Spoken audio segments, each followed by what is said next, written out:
Olá a todos, é um prazer estar aqui hoje nesse projeto inovador do Oncocentro Cancer Center aqui em Belém do Pará, nosso Onco Podcast.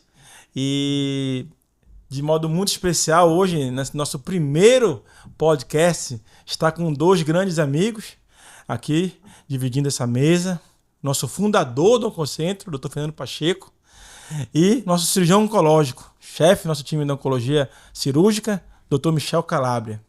E assim, eu acho que por ser o primeiro podcast, seria legal talvez a gente se apresentar um pouquinho, né? Eu estou hoje no Oncocentro de Belém, sou oncologista clínico, faço parte do time, é onde eu dedico quase que 70% da minha vida na oncologia, dentro do Centro de Oncologia Avançado do Oncocentro. E muito feliz por ajudar muitas pessoas que me procuram a cada dia a cuidar dessa doença que já virou um tabu, não é mais um tabu, né? Cuidar do câncer, onde a gente pode amenizar o sofrimento e curar da vida de muitas pessoas que estão por perto da gente e que nos procuram. Aí tu conta isso aí. Pacheco, e você? Pacheco, como é que começou a tua história na oncologia? Como é que foi o Oncocentro foi formado? Como foi essa fundação aí? Fala pra gente. Boa noite, né? Prazer estar aqui com vocês, né? Nesse bate-papozinho informal aqui, falar da oncologia, que é uma paixão que eu tenho, né? Que veio do meu pai, como todo mundo não esconde de ninguém isso, né? Isso aí é meu pai que me incentivou a fazer, né, a oncologia. Ele é cirurgião oncologista. Para minha felicidade da minha família, ele tem 102 anos e ainda está vivo, né? E ele só não consegue mais me aconselhar porque ele já está um pouquinho já, né? Mas tudo veio dele, né? Eu estava fazendo, como eu já falei antes, eu estava fazendo residência, né, em clínica médica, quando ele me perguntou qual era a subespecialidade da clínica médica que eu queria fazer. Aí ele pediu para me aconselhou que eu fizesse oncologia. Estava pensando em outras coisas, não estava pensando na oncologia, estava pensando em endócrino, cardio e tal, que eu gostava. E então ele me incentivou a fazer. E aí eu tô aí, já tenho o quê? Que eu tô na oncologia. Eu acredito que os 40 anos, Rodney, Michel.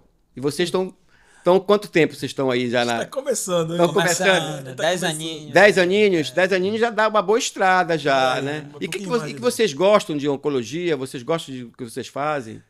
Assim, eu acho que você pode falar primeiro, né? Falar a tua história. O Michel, né? O Michel... quero saber a tua história, porque é verdade. Daqui da mesa, o único que mete a faca é você. Não, né? A gente é acostumado, né, Pacheco? Não, e é interessante participar de uma mesa redonda com o cirurgião, né? Porque esse bate-bola existe muito, né? Mas a gente nunca pôde, né, na verdade, né? Tirar o fígado dele, é onde a gente vai tirar, né? E aí, Michel, fala pra gente. Olha, brincadeira da parte, mas eu me sinto lisonjeado de ter sido convidado por vocês, né? Rodney, meu amigo, depois eu conheci o Fernando e realmente foi uma oportunidade ímpar para mim entrar no Oncocentro, fazer parte da família do Oncocentro. Hoje eu tenho a perfeita noção que aquilo ali é realmente um lugar onde a gente dá todo um atendimento humanizado, de forma multidisciplinar para o paciente. Então, assim, me sinto bastante lisonjeado de fazer parte da equipe.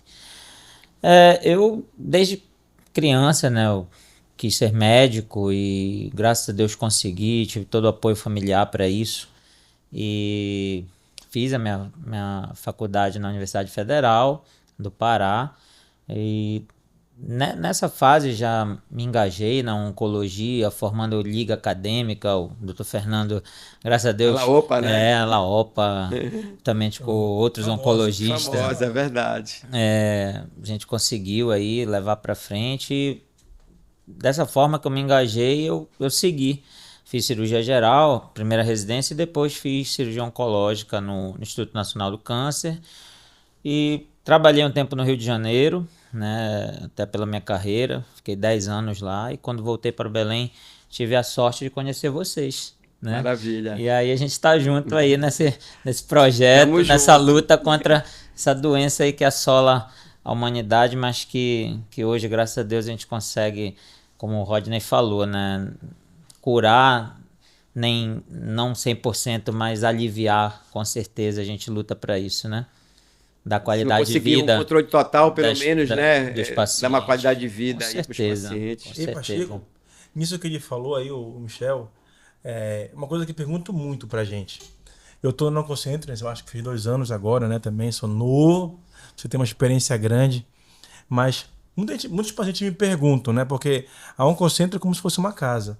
Eu sei que era a casa da tua família. É como se você desse a casa da sua família, que é algo sagrado, algo mais puro que nós temos, que é a casa para aqueles que mais precisam, que são os pacientes hoje que procuram. Como é que foi esse início no Oncocentro? Só para te aprender um pouquinho, até entender, para falar para os pacientes que estão nos assistindo. Sabe, Roger, que eu nunca parei para pensar nisso. É verdade, né?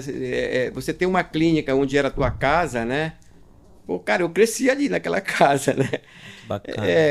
Aquilo foi o seguinte, eu sou uma família de 6 filhos, né? Então, cada um foi casando e foi embora da casa e acabou ficando só minha mãe e meu pai lá dentro da casa.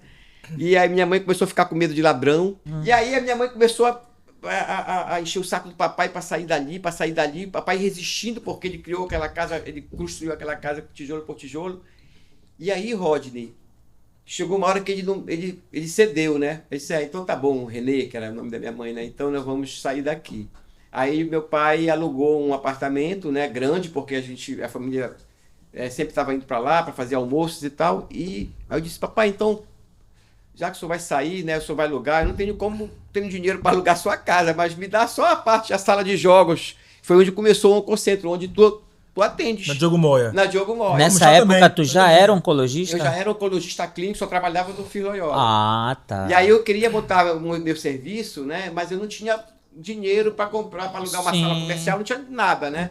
Aí ele pegou e me deu me cedeu, digamos assim, né? Essa parte da Essa casa. coisa que era a sala de jogos e tudo da casa. Aí eu peguei uma arquiteta, desenhou um projetinho ali de 70 metros Lá na quadrados. Diogo Moia, a gente já tem. Lá na Diogo Moya. Legal. Aí cara. começou ali o Oncocentro. Ah, que bacana. Aí foi crescendo e depois de um tempo ele anunciou que queria vender a casa. E aí foi que eu me candidatei. Sim, é E hoje eu já penso no Oncocentro crescendo pra cima, sabia? Já penso crescendo pra cima, de um auditório lá em cima. Verticalizando, né? Verticalizando. Um auditório lá em E dá pra cima. crescer pra cima. Já me falaram que tem uma estrutura Mas- com auditório. Isso aí que tu falaste foi interessante. Restaurante. Isso aqui é desígnio de Deus mesmo. Isso aí. Impressionante. Nada é por acaso. Nada é por verdade. acaso. Agora, assim, mudando um pouco o nosso assunto, né? Que os caras, assim, a gente sabe que eu acho, isso pra mim é fantástico do Oncocentro, né? Eu tô lá há 2 anos, eu sinto que é uma família mesmo. E as pessoas precisam conhecer isso. Elas não conhecem, às vezes.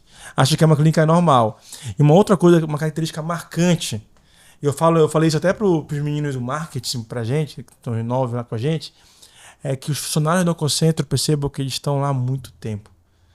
Né, Pacheco? Eu percebo que são funcionários que estão contigo, são fiéis, Sim. entendeu? Muitas vezes são fiéis, é como se fosse uma verdadeira família. É claro que agora, né, com a minha entrada, o Michel, outros médicos que estão agregando ao time, graças a Deus, estão vindo pessoas mais novas, mas os antigos estão lá, recebem a gente bem. Verdade. E eu percebo que, Pacheco, vocês têm uma família, pessoas muito antigas. Como é que tu consegue, cara? Porque não é como hoje, no mundo de hoje, a empresa, se não deu lucro, produtividade, vai-te embora, manda embora. Como é que você não consegue lá agregar tudo Eu isso? sempre digo com a vinda do Rodney, né, para o Oncocentro, né, eu falo que tipo o Oncocentro se profissionalizou, digamos assim, porque antes da vinda do Rodney era aquela família Oncocentro ali, entendeu? Era só o Dr. Fernando, a doutora Gisele, né, de oncologista clínico, não tinha praticamente de médico, só nós dois, né, e com a chegada do Rodney, ele digamos, por que eu digo que profissionalizou? Porque ele implantou esse conceito multidisciplinar que não que a gente desconhecesse, né? Não que a gente desconhecesse, Bem que a gente antigo, sabia. bem antigo. Isso Que aí não era ainda uma realidade. não era uma realidade. 100%. Então, antes era aquela família e tudo, todo mundo sabia do que tinha que fazer, entendeu?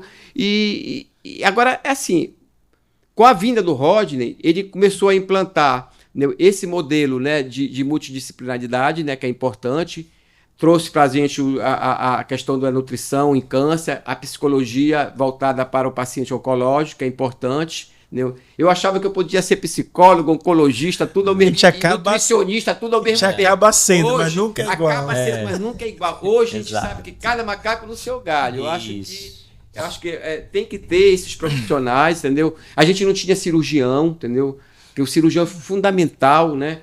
Falar nisso, hein, Rodney? Agora eu vou te fazer uma pergunta. A gente está com uns conceitos que é interessante, né? Com essa equipe toda, tá reforçada a nossa equipe, mas a gente precisa fazer o que a gente fazia no FIR Loyola, que o papai me contava que fazia no FIR Loyola, que eram chamadas mesas redondas de oncologia, onde tinha a presença, né? Hoje é o tumor board. Hoje é o tumor board, Tumor né? board. A gente vai fazer lá no Oncocentro.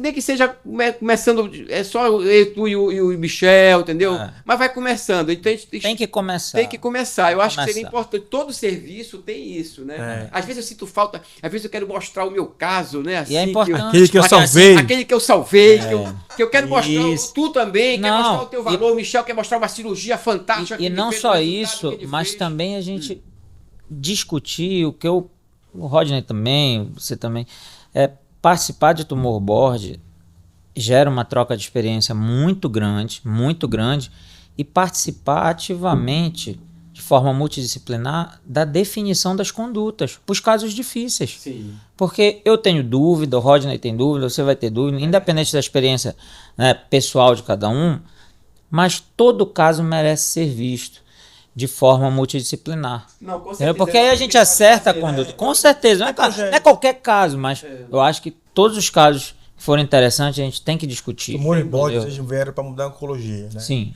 Atualmente a gente até fala, né? Vários estudos falam sobre isso, vários papers. Eu estava agora em Chicago, né? Na ASCO, praticamente teve um dia só sobre tumor de bode, a importância. Hoje a gente já sabe, por exemplo, a gente tem a definição na literatura. Tumor de cabeça e pescoço. Tumor de cabeça e pescoço, sem uma discussão multidisciplinar, não vai bem. Tumor de pâncreas hoje. Muito difícil um tumor de pâncreas no serviço de elite não ter uma discussão multidisciplinar. Tumores de cólon, metastáticos, óleo ou até polimetastáticos. Então, cada vez mais o papel dos tumores de bode. Então, esses tumores que eu acabei de falar, cabeça, pescoço, muito falar sobre isso. A gente precisa ter. Eu acho que isso eu acho que nem vai ser o futuro, é o presente. Então, assim, como na mesa a gente tem hoje 2 oncologistas clínicos, um pouco mais experiente, um mais novo. Isso. E temos um cirurgião oncológico aqui, veio do INCA, o cara aqui de alto nível, que é o doutor Michel Calabria.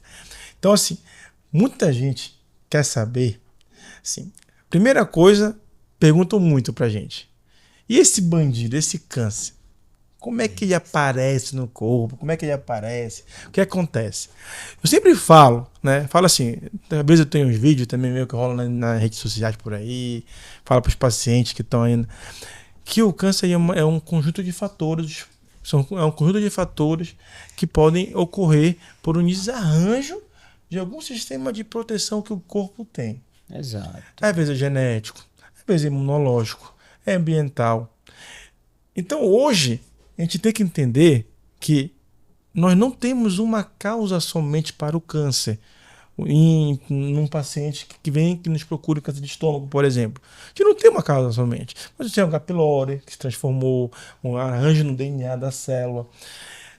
Mas é muito claro para mim hoje, e assim eu falo isso por experiência e pelo pouco que eu tenho dentro da área, que o câncer ele é multifatorial. E a nossa obrigação aqui é talvez tentar eliminar aqueles fatores que são preveníveis. A gente pode falar daqui a pouco mais um pouquinho, mas estilo de vida, sim, alimentação, atividade exposição física, a alguma coisa, atividade física. Mas eu não tenho dúvidas de que a causa do câncer em si ela é multifatorial. E muita gente pergunta pra gente, por que aparece isso? Pegar uma paciente de 26 anos, enterrar com 26 anos, com um câncer gravíssimo do colo, e me perguntou, por que eu tenho isso? É difícil. É muito difícil de ter uma resposta muito clara. O que tu acha, Michel? Tu acha que é por aí também? Tu acha que... Eu acho que é por aí, cara. Eu acho que é por aí. É multifatorial, sem dúvida multifatorial. Mas a gente tem, né, principalmente para esses pacientes jovens, né, e realmente hoje em dia você pega na faixa etária de 20, de 30, de 40, 50, a maior parte, né, é claro que antes era uma doença assim, mais em idoso, hoje não, hoje, né, como você está falando, comete muito jovem, tem a parte genética envolvida, predisposição, tem, mas determinados tipos de tumores estão intimamente relacionados ao estilo de vida, né? E eu acho assim, de um tempo para cá, né, houve o quê? Antigamente, né, a gente via, né, a expectativa de vida, mas hoje você pega uma pessoa que tem 99 anos, 98 anos, vai ver o passado dessa pessoa, vai ver o que essa pessoa se alimentava lá na infância, o estilo de vida, tudo. Hoje você não tá... O que a gente, né, gerações pegam muito comidas industrializadas, né, o próprio capitalismo, né, tudo como influenciou a globalização do mundo, mas tem um lado maléfico, e eu acho que isso tá envolvido, assim, nessa parte multifatorial da carcinogênese, né, de original. A famosa carcinogênese. Isso, exato. Não é só... Tem muita aula sobre isso. Com certeza. Na biologia tumoral, né? Não, eu acho sim que com certeza, Rod, Michel, o câncer é multifatorial, sem dúvida nenhuma, né? Eu sempre, meus pacientes me perguntam, como o Rod falou ainda agora, né? O paciente jovem que está com câncer pergunta, doutor, por que aconteceu comigo? Eu sou tão jovem, né? E de repente eu peguei essa doença tão grave e tudo. Aí eu começo para responder para ela, eu começo a fazer algumas perguntas para aquela paciente, para poder eu mesmo, como oncologista, poder entender por que aquele jovem desenvolveu o câncer. Muitas das vezes tu vai ver, tu sempre tem um gatilho, como tu falaste. Olha, é aquela jovem que eu começo a perguntar, vem cá, como é a tua vida? Tu acorda de manhã, tu come o quê? Aí chega no hora do almoço, o que é que tu come? Aí sabe, doutor, eu nem tomo café. Aí né? começa. Eu começo. Aí depois, aí eu já vou trabalhar, não sei o que e tudo. E fica aí, tu faz atividade física? Não. Umas dizem, umas que faz, mas parei, e tudo mais, eu me descuidei disso daí, então sempre tem um fator. Então, quais são esses fatores, né? Tá aumentando o número de casos em jovens, né, Rodney? Isso aí, Michel, tá aumentando muito. Isso é nítido, isso é fato. Também né? é uma coisa que estresse. Ninguém tá olhando para isso daí. Eu acho que é a doença do século, né? O estresse. É o estresse. O câncer já é segundo lugar, né? Segundo lugar de morte em vários lugares do mundo, tá? Antes era coração, trauma, isso. Câncer. Hoje em dia é coração e câncer. É. E tem uma estimativa, estimativa recente que fala que até 2030 vai atingir a primeira causa de mortalidade. Exatamente. Eu não duvido não, viu? Eu não duvido não, mas realmente... Agora tem um fator também que eu acho interessante. Eu falei com uma paciente que me procurou essas semanas. Câncer de mama, né? Que é uma área que eu gosto muito. E a minha paciente falou, por quê? Me pergunta, por quê? Tem muito caso, ela já conhecia mais 5 pacientes com câncer de mama. Além do fator, a gente também, a culpa é nossa, né? A gente está ficando mais esperto para encontrar o câncer melhor. A gente tem mais exames, tem exames melhores. Hoje a gente, uma tomografia com cortes finos, tem um PET. Hoje em dia uma biópsia é muito mais fácil de fazer. Hoje tem, além do cirurgião, tem um radiointervenção, tem uma intervenção boa por aí. Então, além disso, eu acho que a gente diagnostica mais. Eu acho que antigamente as pessoas morriam de câncer, muitas vezes. Pô, muita história. Eu acho que você pode até falar melhor. A senhora morreu com um tumorzão na barriga, nem sabia o que era, mas era um câncer. Eu acho porque nem muito importante escutar caras. Acontece muito, Michel, quando você vai fazer a história pessoal, familiar daquele paciente, pergunta, você tem casos de câncer na família? Aí, geralmente, doutor, tem uma tia ou uma avó minha, todo mundo diz que eu acho que era câncer que ela morreu, né? Às vezes nem descobria. Nem descobria, é verdade. Muitas assim, morreu de tumor, mas não dava o diagnóstico. Então a gente diagnostica mais. Então isso é um fator que a gente também está mais esperto. Né? Hoje também eu acho que a gente, todo respeito assim, a Deus, né? Deus é a nossa vida. Nós estamos aqui com 3 pessoas católicas aqui, graças a Deus, mas hoje nós curamos mais pessoas também com câncer. Sim, com entendeu? certeza. Hoje a gente consegue tratar um câncer de mama, melanoma que o cara morria com melanoma metastático em 4 ou 6 meses, a gente consegue. Mais cedo eu estava conversando aqui, gravando um entendeu? vídeo antes. Então a gente consegue ver isso. E assim, muito importante isso que a gente está falando, a evolução, né, da medicina, né, dos estudos em oncologia. Acho que a gente progrediu muito, acho que, assim, tô falando de 50 anos não, mas na última década, né, você pega aí câncer como câncer de mama, câncer de pulmão. Não, antigamente o paciente chegava, estava fadado, né? 3 meses, 6 meses de vida. Agora não, mas mudou muito, né? A imunoterapia, terapia-alvo. Hoje em dia se fala, né, nisso. Então acho assim, principalmente na área de vocês, né? Que vocês têm que estar. Evolução, né? O cirurgião não muda muito. O assim, Michel né? falou. Daqui a pouco eu vou te perguntar um negócio. Michel, uma coisa assim, realmente, a evolução, né, do tratamento, eu vim acompanhando porque eu faço oncologia há 40 anos, né? Na minha época só tinha quimioterapia. Exatamente. E radioterapia bem ruim. Cobalto. Sim. Cobalto. Pegou cobalto ainda? Que o paciente irradiava aqueles Você tecidos pegou ficava cobalto? com sequela, câncer de próstata, ficava com cistite, com retite. Você pegou cobalto ainda? O cara tratava o câncer, mas ganhava as comorbidades que não são menos importantes. Agora você já. Depois veio, né, a terapia-alvo, né? Que eu me lembro que surgiu depois da químio, assim, o hormônio, a cirurgia e a rádio meia-boca. Foi a terapia-alvo, né, com o imatinib, né, que revolucionou, né, isso, lembra? Com o tratamento da leucemia linfocítica crônica, né? O imatinib veio para curar, né, a LADC, né? E depois veio o Iressa, né? No câncer de pulmão para EGFR mutado. Entendeu? Começou eu digo, opa, tem uma coisa aí que está evoluindo muito, né? Você saber quais são as alterações genéticas que ocorrem no câncer e você bloquear através de droga. Então, que são a famosa terapia-alvo. E depois foi como o Rodney falou, melanoma sempre foi a doença que entristecia a gente, porque tu não tinhas o que fazer. Aí veio a imunoterapia, começou com melanoma. E veio, depois foi para o pulmão. Hoje eu tenho paciente já que está há 5 anos fazendo imunoterapia para câncer de pulmão metastático, depois de 4 esquemas de quimioterapia e está sem evidência de doença. Eu acho que tu deves ter também alguém com... E aí que eu quero chegar, a gente está desafiando o estadiamento da doença. Porque os casos avançados, metastáticos, sobrevivendo 10 anos. Aí que vem, mama é um grande exemplo. Gosta de melanoma, né? E aí que vem... Onde estão os melanomas do Pará? Uma boa pergunta. Uma boa pergunta. Onde estão? Eu gosto de melanoma porque meu grande mestre, Dr. Buzardi, né, lá em São Paulo, outro mestre, meu ex-chefe, Dr. Rafael Schmeling, e a gente participou de várias...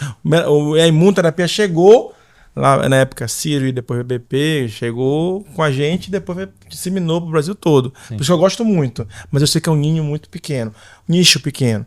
Mas é uma pergunta interessante. Quando eu voltei para Belém, né, tem 7 anos, minha filha tem 6, vai fazer 7 anos mais ou menos. Quando eu voltei para o Pará, a primeira coisa que eu percebi foi isso, que é realmente uma pergunta... Quem sabe hoje na universidade, lá faço também, hoje eu estou lá no Barro, quem sabe a gente pensando no estudo, então no próprio Concentro, mas é difícil porque a gente tem N pequeno. Eu acho que tem muita gente que morre com melanoma e não sabe. E eu já conversei com outros profissionais, até no centro de referência, no Ofir Loyola, a casuística é baixa. É baixo. É baixa. É baixo. Eu disse, não, porque é medicina privada. Não, lá no Ofir também a casuística é baixa. Hoje eu tenho paciente com melanoma, tenho muito lá no privado, eu tenho, porque hoje me procura muito. É salutar, né, que a gente tem essas novas terapias, né? Porque, infelizmente, uma coisa que a gente precisa discutir aqui nessa mesa é o diagnóstico tardio, né? Muitas das vezes que a gente está fazendo, né, Michel, Rodney? Certeza. Então, eu acho que 70%... Ainda tem muito, 70% dos casos que tu pega a casa assim, inicialzinho, eu não pego pouco. Tu pega, pega um pouco. Então, ter essas terapias inovadoras para pacientes que tinham uma sobrevida de meses e agora você tem anos. Você tocou no assunto que seria, eu acho, um assunto legal para te levar aqui para a mesa, que tem um cirurgião, que é a jornada do paciente oncológico. Isso é legal. Isso é uma coisa que foi falado. Isso é muito sendo falado hoje. Muita gente fala. Graças a Deus, não Concentro, a gente já tem isso, entendeu? A gente já tem muito isso. O que que é? O paciente com câncer, ele precisa ser visto integralmente. Então hoje, um paciente inicial, por exemplo, uma pintinha que aparece no tronco, leve. Quem procura primeiro? O dermato.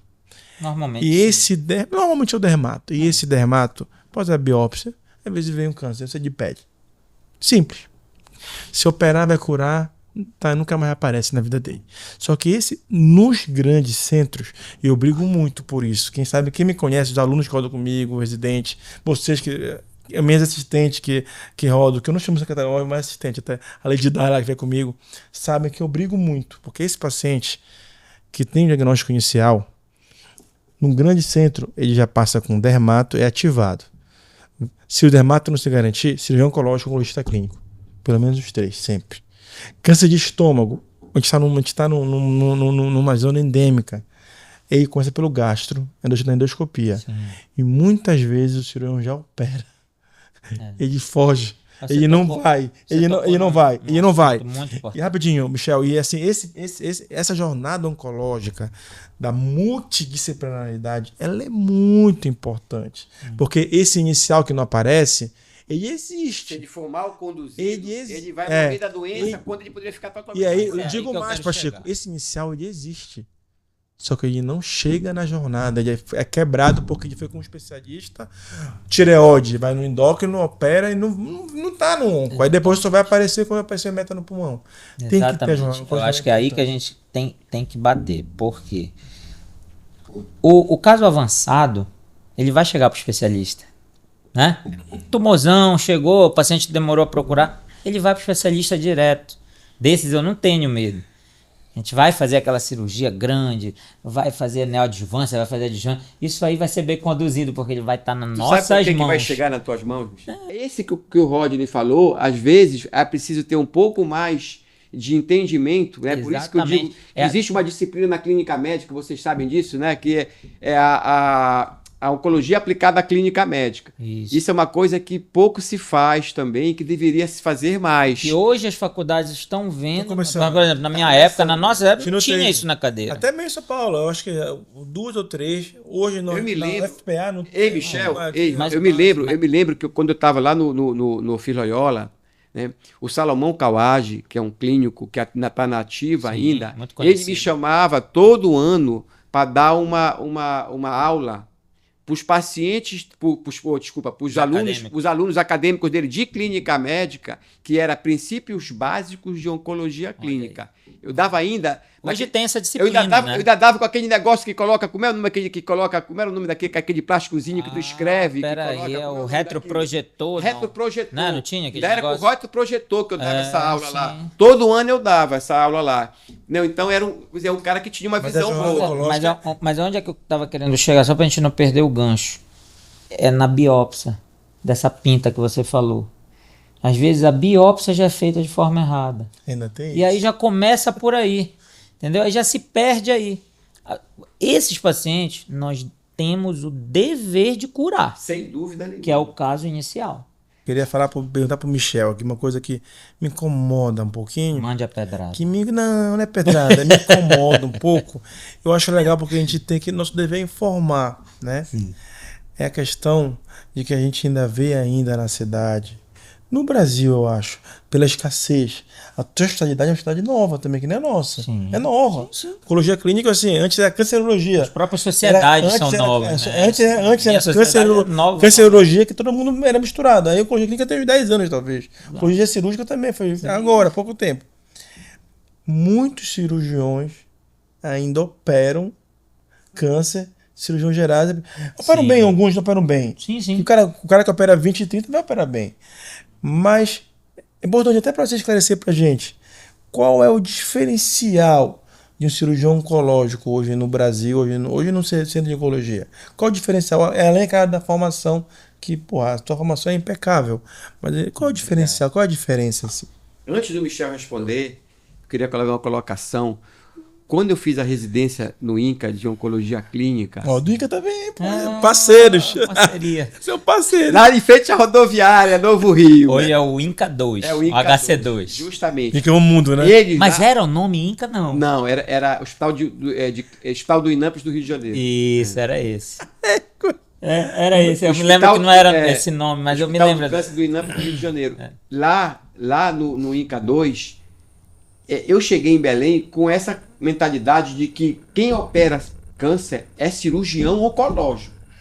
Não era cirurgião geral. E eu tive. E quando você chegou aqui- muito novo ainda, não sabia que quando eu cheguei em Belém, eu começava a querer Achar um cirurgião oncológico. desviar paciente que estava com cirurgião geral para um cirurgião oncológico. Tive muitos problemas com isso. Com alguns colegas, esse é o problema. colegas que tavam, me detonavam com isso. Aí depois eu fui amadurecendo e vi que, olha, Fernando, isso é Rio. Belém não dá porque... É o que eu penso. porque não tem dá que ter porque todo o não tem cuidado. muito especialista, entendeu? São muitos poucos especialistas. Então tu tem que aceitar, entendeu? E o colega vai... Eu não posso citar nomes, mas eu tive muitos problemas com isso. Agora eu queria... O que tu é? Fala pra gente. Eu acho isso O que é cirurgião oncológico? O que é o cirurgião oncológico aí? Para pensar, pra gente Assim, entender. Basicamente, foi isso que vocês falaram, é formação.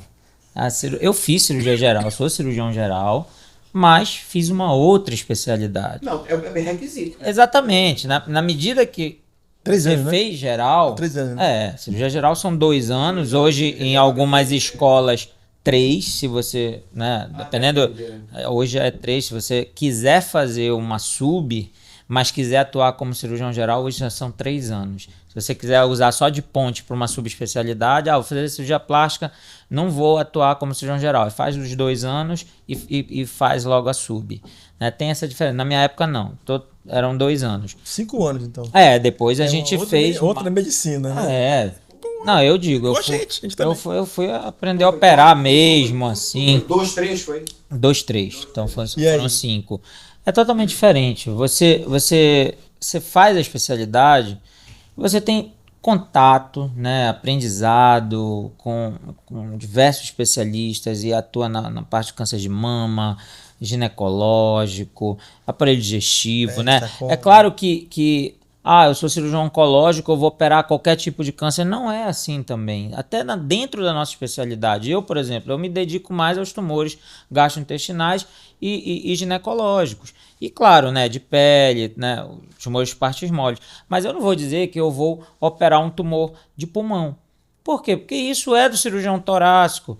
Né, a tua esposa, cirurgião de cabeça e pescoço, ela vai operar. Eu não vou me meter na área dela. Mastologia é uma outra ciência hoje em dia, entendeu? Eu não vou me meter. Sei operar, fazer a mastectomia radical, linfadenectomia, adoro, mas eu acho assim, eu não me atualizo nisso, né? Então eu tenho que encaminhar para o especialista. É aí que a gente quer chegar. O cirurgião geral, o cirurgião oncológico. Cada vez mais a gente tem que bater. Se você tem uma doença oncológica, você tem que procurar um cirurgião oncológico. Também é aparelho digestivo, né? Tem o aparelho digestivo. Senão... Tem um aparelho digestivo, ele que mistura um pouco. Ele na formação dele, ele opera tumor de estômago, ele opera tumor de intestino, ele opera tumor de fígado, mas eu não estou dizendo que ele já saiu especialista da residência. Hoje em dia, para mim, uma ciência que é totalmente à parte é a cirurgia hepatobiliar. A cirurgia hepatobiliar tem cirurgião que só se dedica a isso. Eu acho que essa... Entendeu? Eu acho que é essa linha de raciocínio hoje. É cada um, até na área de vocês também. Né? Tem um oncologista, eu sou do TGI, eu sou do geniturinário. Eu acho que a tendência é essa, porque a gente não consegue acompanhar os estudos de tudo. Entendeu? Então a gente tem que se dedicar a uma área. É uma tendência, mas não conseguiu ainda. Tive tudo, mas é uma tendência. A gente consegue estudar um pouco mais. Sim. Mas tá entendendo onde eu quero chegar? Mas assim, mas é justamente aí. Para o leigo entender. Para o leigo entender. Como é que um aparelho, um cirurgião geral opera o estômago? E como é que o cirurgião oncológico opera o estômago? Exatamente. Como é que é? Tipo, você vai lá, você tem um tumor, né? Tumor de estômago, vamos lá. Eu sei a resposta, mas eu quero ver o que Não, exatamente. Eu sei, não é porque eu sou cirurgião, porque eu pego, né? Eu pegava os casos.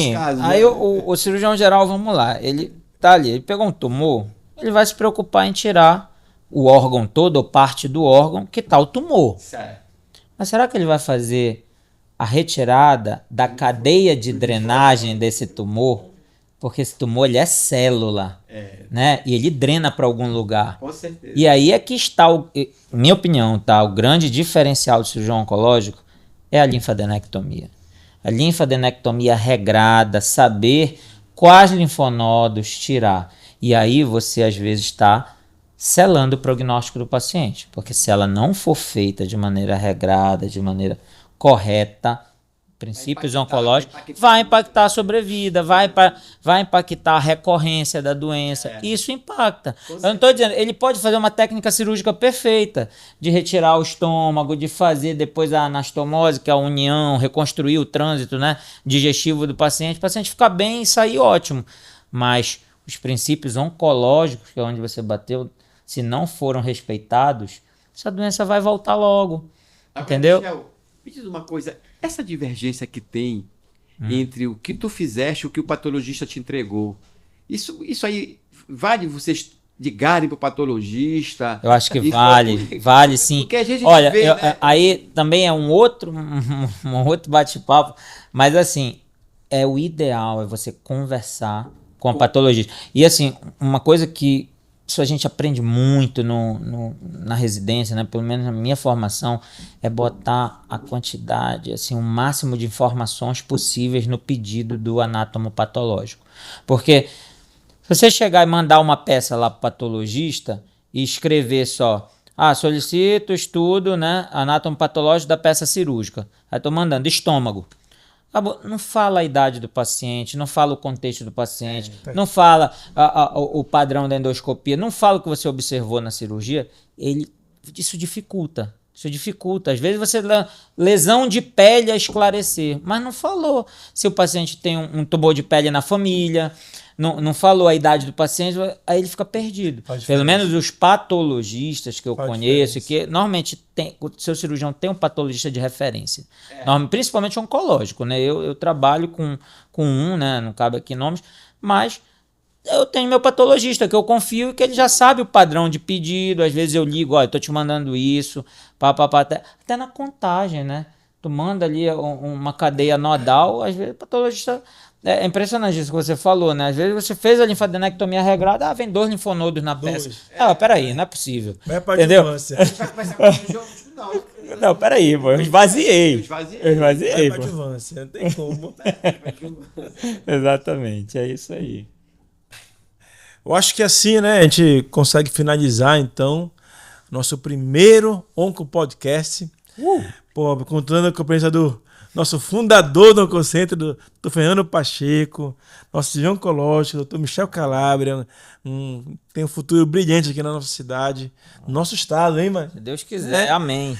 E finalizamos, então, assim, bacana, podemos falar um pouquinho da nossa história, falar um pouquinho de vários assuntos. Quem sabe seja o primeiro de muitos outros que vão vir pela frente, né, Pacheco? Com certeza. Contamos com o teu apoio nesse projeto. Vamos junto. Vamos pra frente, cara. Vamos pra frente, porque o nosso objetivo, além de curar, é também informar aqueles que mais precisam sobre o câncer. Beleza? Beleza. Muito bom, muito maravilha. Grande abraço a todos, fiquem com Deus. Até a próxima.